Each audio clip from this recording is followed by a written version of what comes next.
Hello, welcome to Word on the Street. I'm your host, Rob Walters, and today I have the honor of talking with the editors from Six Rivers Media's 3 weekly newspapers.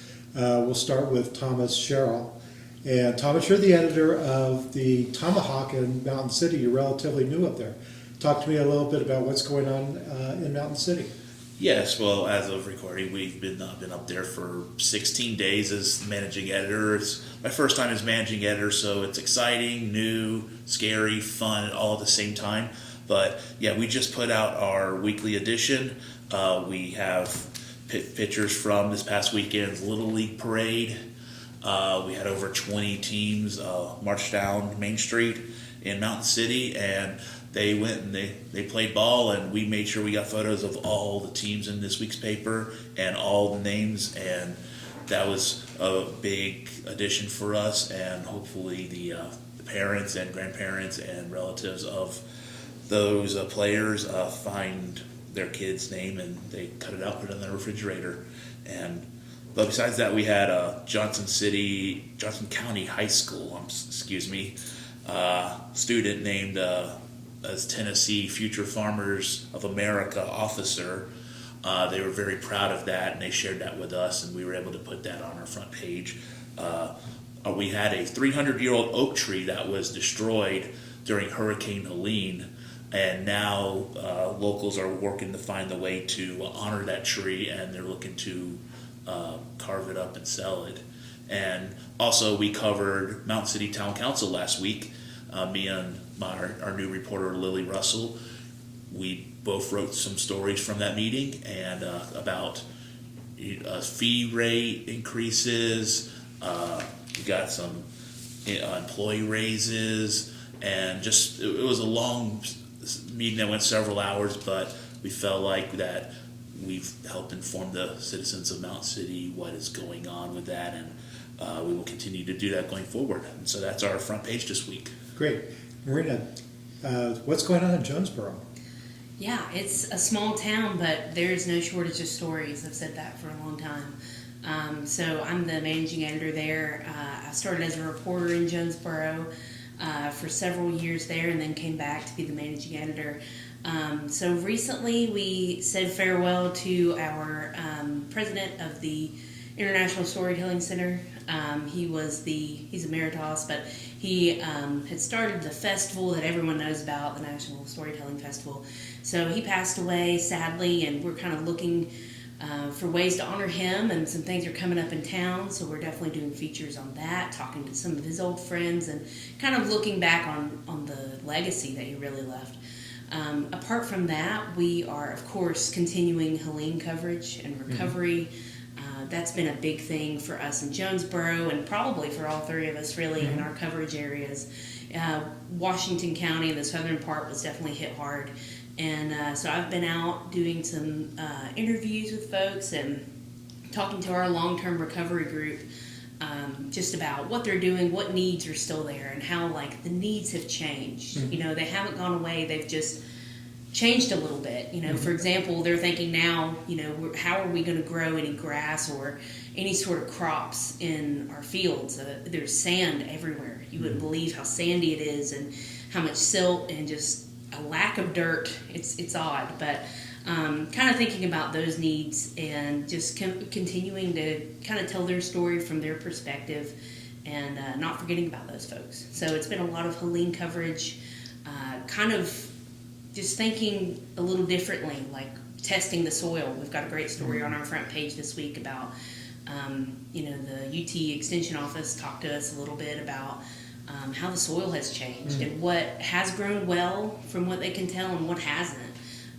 So it's been interesting to kind of take that look. So that's kind of what we're working on right now. Great. Marina Waters is also the editor of Tri-City Scene. You pull double duty. Can you talk a little bit about that? I sure do.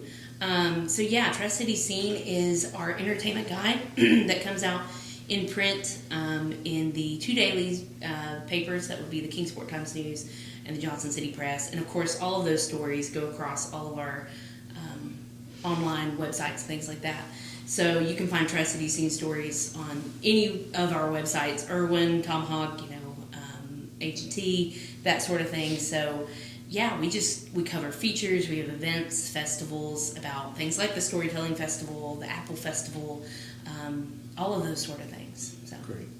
And Bryan Stevens, you're the managing editor in Erwin. By the way, we're in the Erwin office today. Yeah. So, Bryan, what's going on here? Yeah, managing editor since 2021. So, well, as Marina just mentioned, Helene is still recovering from Helene. We just recently passed the 6-month mark, sort of a milestone there.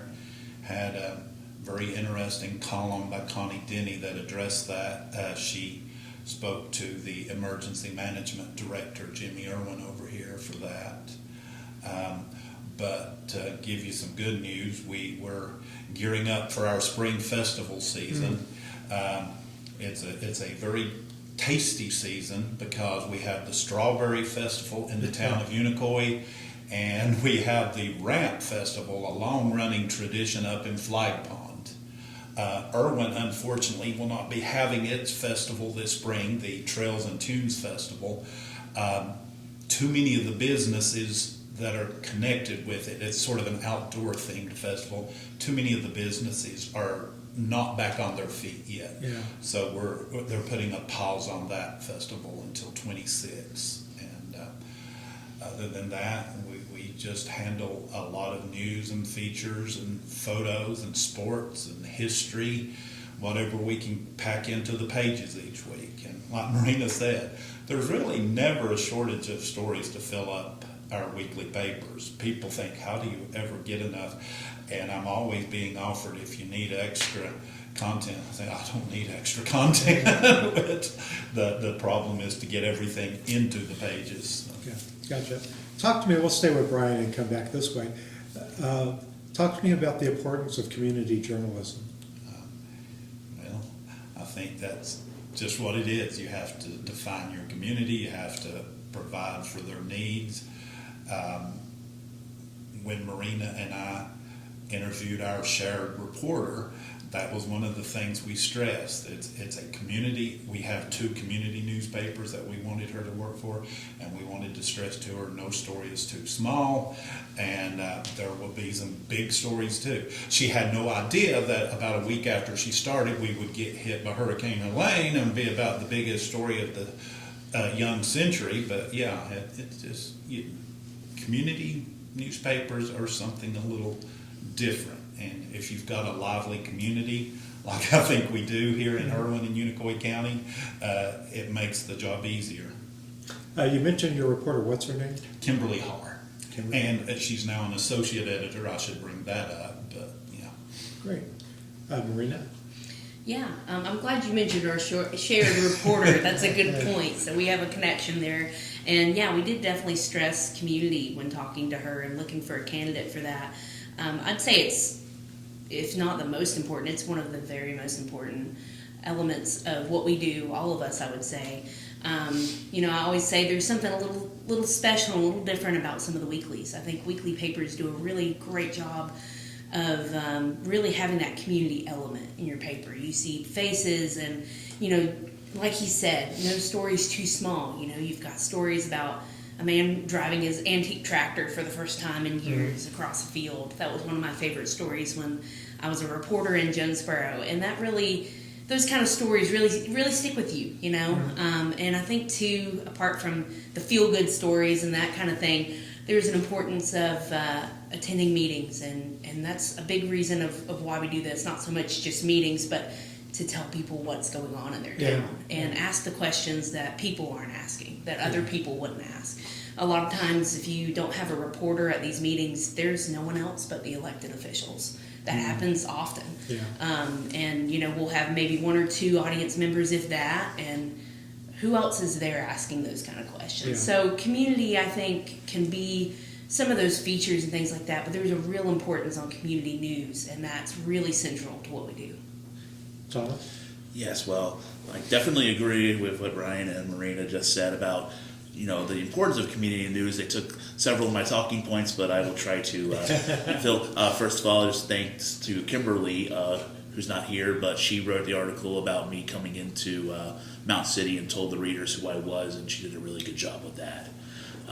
So, in my job as managing editor for 2+ whole weeks now, I've been trying to learn about Mountain City and Johnson County, trying to figure out where the news is, and there's been no shortage of it so far. And that's something I've learned throughout my career as a community journalist is there's always news to be found. It doesn't matter how big or small your newspaper is. If you go out there, you find it. And I think the important thing for community newspapers is to be out there, is to show your face in the community, is to, as Marina said, go to these meetings, ask those questions, because sometimes you cover a meeting, you're the only person there, and then that next meeting, based on your reporting, there's a full house, and there's people lining out the door if they're upset with something or they want to support something.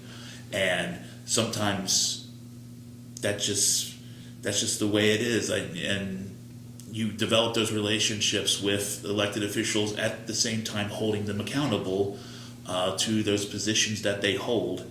And so that's basically all I had. I mean, they took a lot of my talking points, but just to harp on what they said, they were absolutely correct. Absolutely. So all three of your papers come out on Wednesdays, so we'll just get that out there.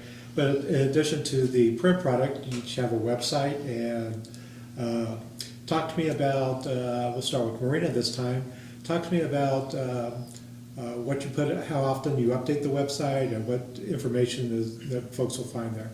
Sure. It's an interesting element to have a print product that comes out each Wednesday and then have this robust website presence and this online presence.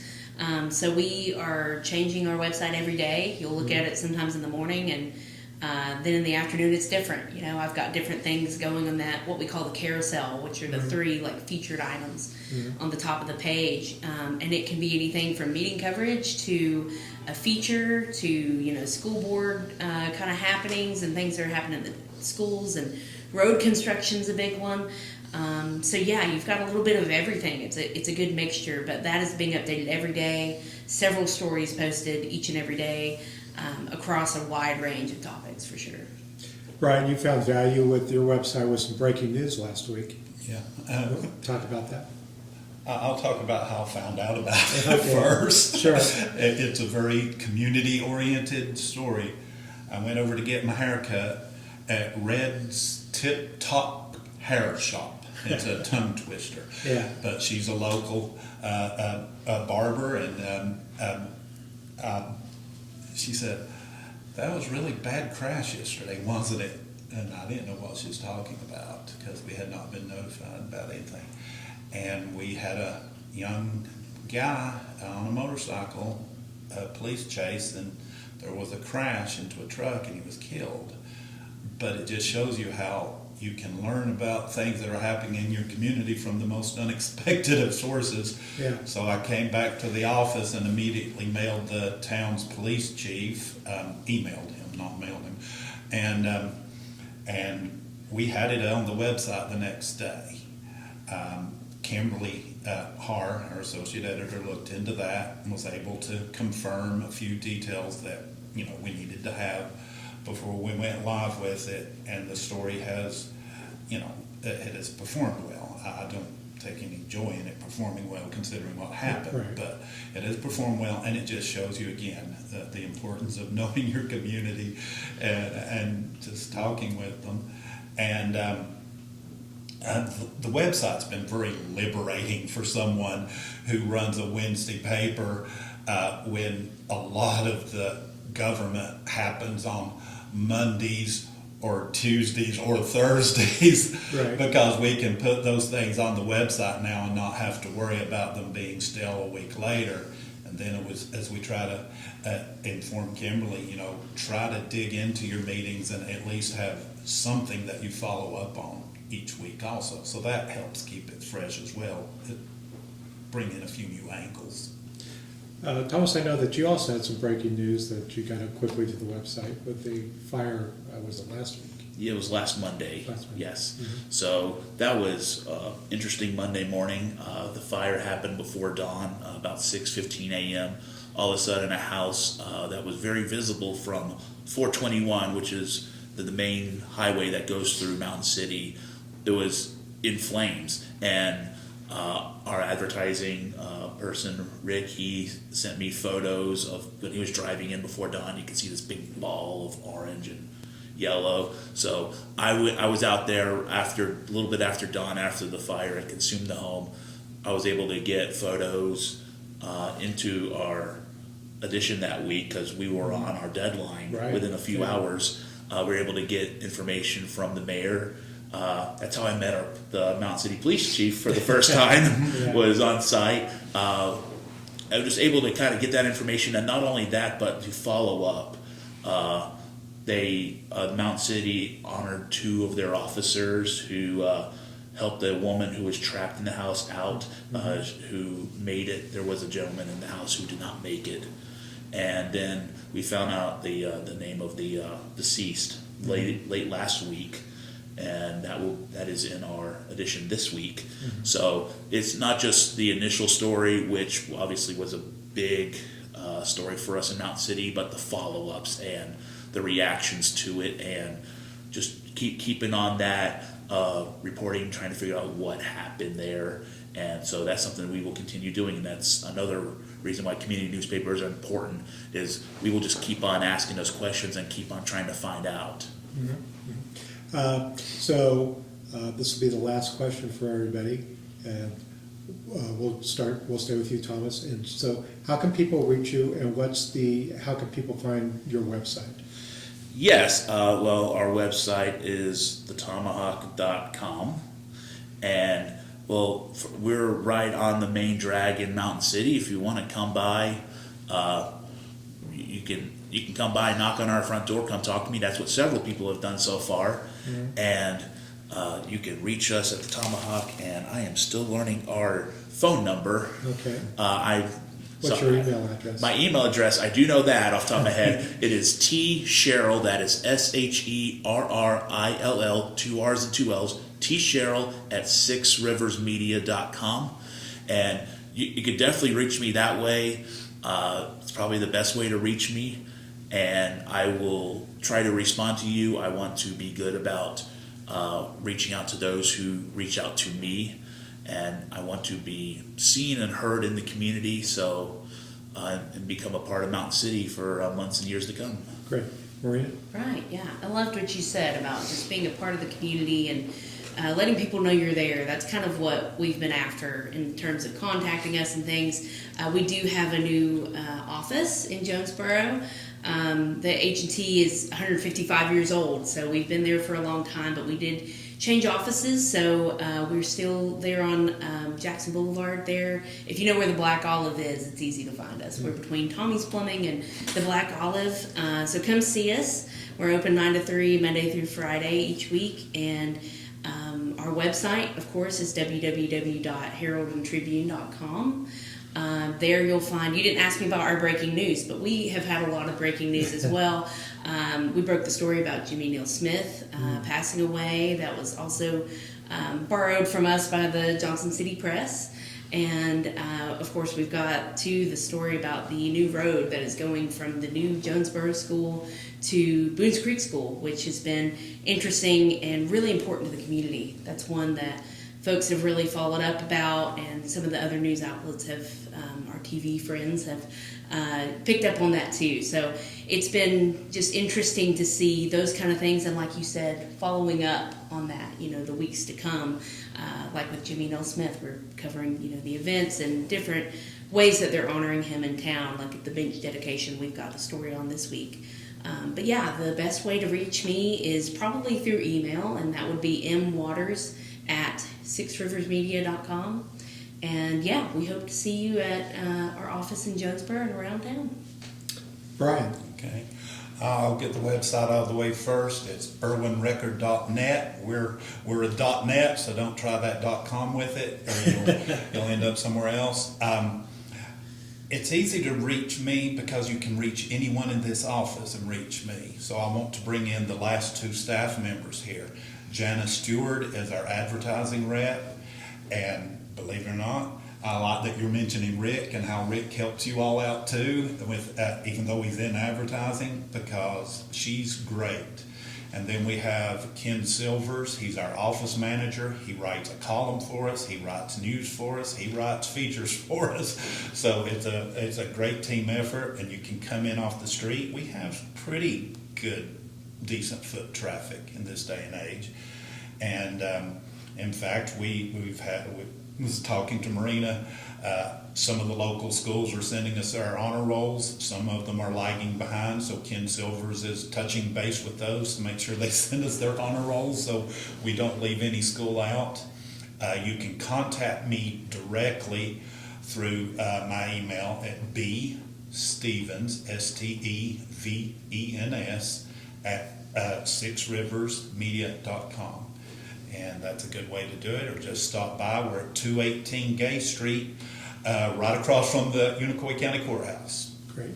Marina, you have somebody who works in your office. You want to go ahead and mention that? Yeah, I'm glad you asked that, and I'm glad you mentioned Ken. We've got a very similar person in a similar role. Her name's Donna Mead, and she has written a few columns for us. She wrote a little bit about her garden that she does each year, and she's a great wordsmith, I think. She really enjoys words and stories, and she's done a great job of just kind of introducing people to our new office and showing them around and just kind of really welcoming them into sort of our rebirth. I feel like, you know, we're 155 years old and we're trying to keep that integrity, but also kind of increase some of the content. So it's been great having Donna. She's been wonderful.